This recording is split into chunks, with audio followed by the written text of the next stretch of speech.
lot of things in Astroneer are common knowledge, while others are less well known. However, I'm a certified legendary pro champion of Astroneer, and as such, I've managed to condense a great deal of my knowledge into a 9-minute video.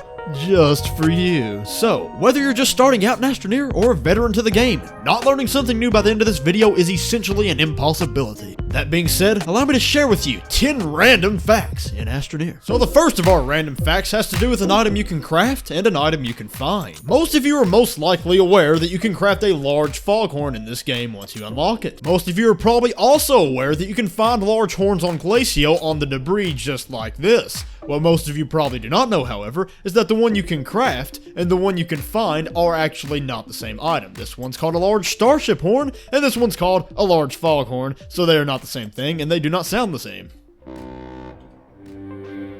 So yeah, fun fact. Our second random fact in Astroneer has to do with the trading platform. Now, I would be astonished to discover that anyone doesn't know that you can use scrap as a currency in the trading platform. Everyone knows that that's the main idea of the trading platform. You put scrap in here, and by pressing A and D, you can maneuver through the different things that you will get for said scrap.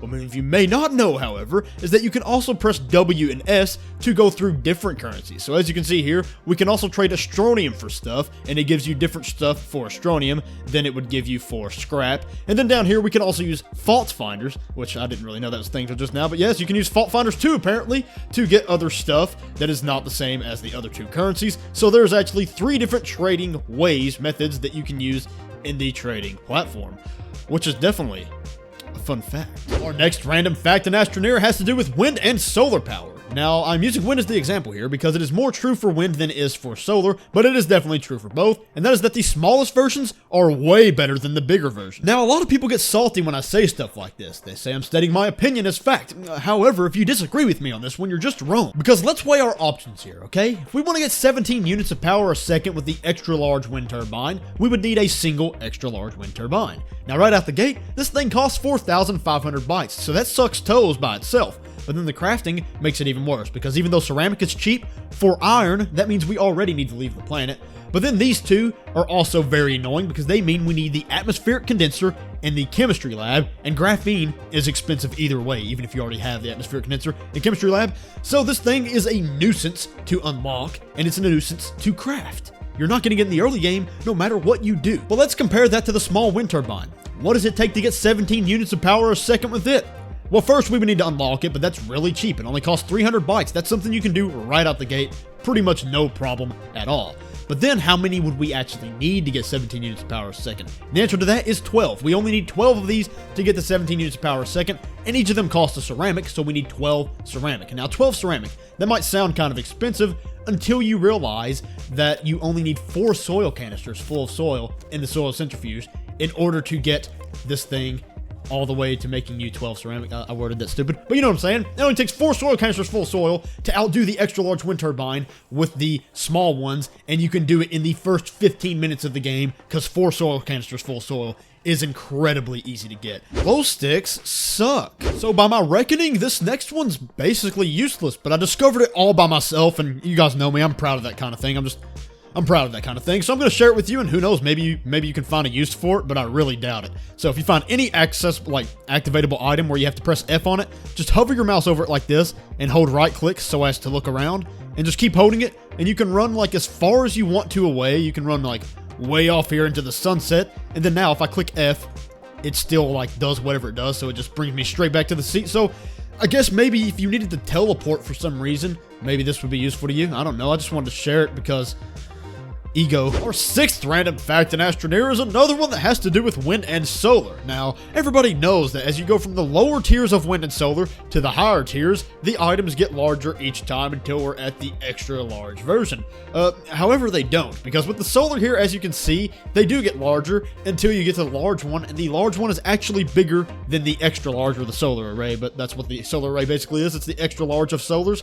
So the highest tier of solar is smaller than the second highest tier of solar, while putting out more power. So there is absolutely no reason at all you should ever use the large solar panel, because it puts out less power than the solar array while being larger, which is, like, I don't know why they designed it that way. That's really weird. For our next random fact in Astroneer, we're talking about solar yet again. Now, obviously, as you go up the tiers of any type of power output, we are going to get more power for a single output device. So, obviously, the small solar is putting out less energy than the solar array. For the small, we get 1 unit of power a second. For the medium, we get 4 units of power a second. For the large, we get 9. And for the solar array, which is basically an extra large solar, it's the extra large tier of solars, we get 14 units of power a second. So you're probably thinking that out of all the solars in the game, obviously the solar array, being the extra large tier, with there not being a tier above it, is going to be the one that puts out the most power at 14 units a second. However, there is a solar that puts more power out than the extra large solar, or the solar array,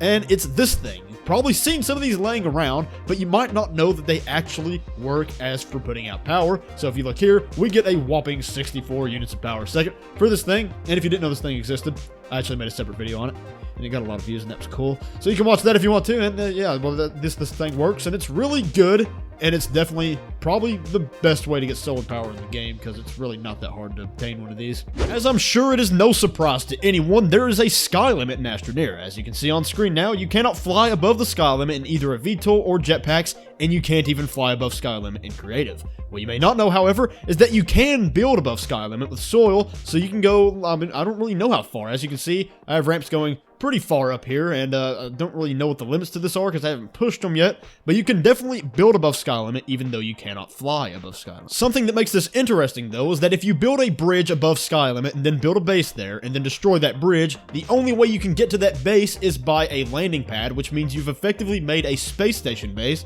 that can only be accessed by a rocket, which is definitely interesting. This next one is one that's probably more commonly known, but if you just so happen to not know about it, then that really sucks for you, so I'm gonna point it out anyway. And that would be using the leveling block to make, like, actual structures, so you don't have to have normal bases like this one over here that's just kind of sitting on top of the planet, because, you know, that's kind of boring compared to an actual base. And the only way this really works is if you get as close to these gateway things as you possibly can. I have one that's floating, and that's a different topic entirely, but if yours is not floating, get as close as you can to it, and that's the best you can do.